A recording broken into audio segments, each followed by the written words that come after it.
সাধারণত দেখা যায় যে গাউট রোগীদের কিছু কিছু খাবার যেমন ডাল জাতীয় খাবার, বিচি বা বিভিন্ন সবজি আছে যেমন হচ্ছে ফুলকপি, বাঁধাকপি, পালং শাক, গরুর মাংস, কলিজা ইত্যাদি জাতীয় খাবারগুলো যখনই তারা বেশি করে খাচ্ছে বা খাদ্য তালিকায় 2-3 দিন পর পর রিপিট করছে, তখনই দেখা যাচ্ছে তাদের পায়ের গোড়ালি ফুলে যাচ্ছে, পা প্রচণ্ড ব্যথা করছে, মাসেল ক্র্যাম্পিং হচ্ছে, ইভেন তাদের পায়ের রগেও কিন্তু টান ধরতে পারে। ছোলা একটা সেকেন্ড ক্লাস প্রোটিন, যেটা ডাল হওয়ার কারণে গাউট রোগীদের কিন্তু এইটা প্রতিদিন খাওয়ার কারণে কিন্তু সমস্যাটা বেড়ে যেতে পারে।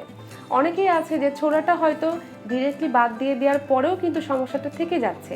সমস্যাটা এই কারণে থেকে যাচ্ছে, কারণ হলো দেখা যাচ্ছে যে আমরা ডাল থেকে যে বেসন তৈরি করছি, এই বেসন দিয়ে কিন্তু আমরা বিভিন্ন ধরনের বেগুনি, পেঁয়াজু বা অন্যান্য আলুর চপগুলো করে থাকি। কিন্তু দেখা যায় যে এগুলো তারা না জানার কারণে তারা খুঁজে পাচ্ছে না। মনে করে অনেক সময় তারা ভেবে থাকেন যে আমরা হয়তো অন্যান্য খাবার খাচ্ছি কিন্তু কেন ইউরিক অ্যাসিডটা বেড়ে যাচ্ছে।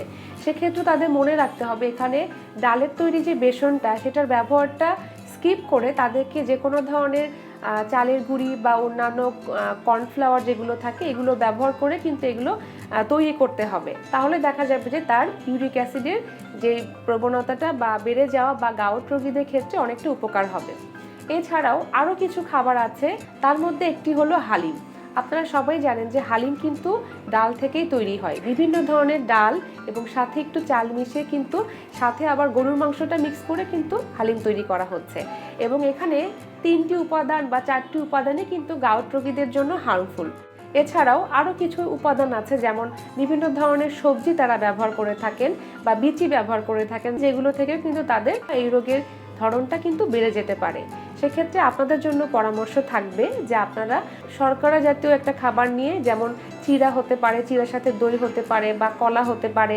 এছাড়াও কিন্তু আপনারা ন্যাচারাল যে ধরনের আমরা অ্যাজ ইউজুয়াল খাবারগুলো ঘরে খেয়ে থাকি সেই ধরনের খাবার দিয়ে কিন্তু গাউট রোগীদের ক্ষেত্রে অনেকটা উপকার হবে। তাহলে হবে কি, পায়ের ব্যথা বা পা ফুলে যাওয়া এই ধরনের সমস্যাগুলো থেকে দূরে থাকতে পারবেন। মোটামুটি যদি আপনারা একদম ব্যালেন্স খাবার দিয়ে এবং এই উপাদানগুলো, যেমন ডালের কথা বলেছি, বিশেষ করে ডাল দিয়ে তৈরি ছোলা বলেছি, হালিম বলেছি, এই খাবারগুলো অ্যাভয়েড করতে হবে এবং পাশাপাশি ফ্রেশ খাবারগুলোকে রেখে, যেগুলো গাউট রোগীদের জন্য ভালো সেই খাবারগুলো রেখে এবং প্রচুর পরিমাণে পানি গ্রহণ করতে হবে। মনে রাখতে হবে যাদের ইউরিক অ্যাসিডের সমস্যা আছে তাদের জন্য পানি গ্রহণ বাধ্যতামূলক।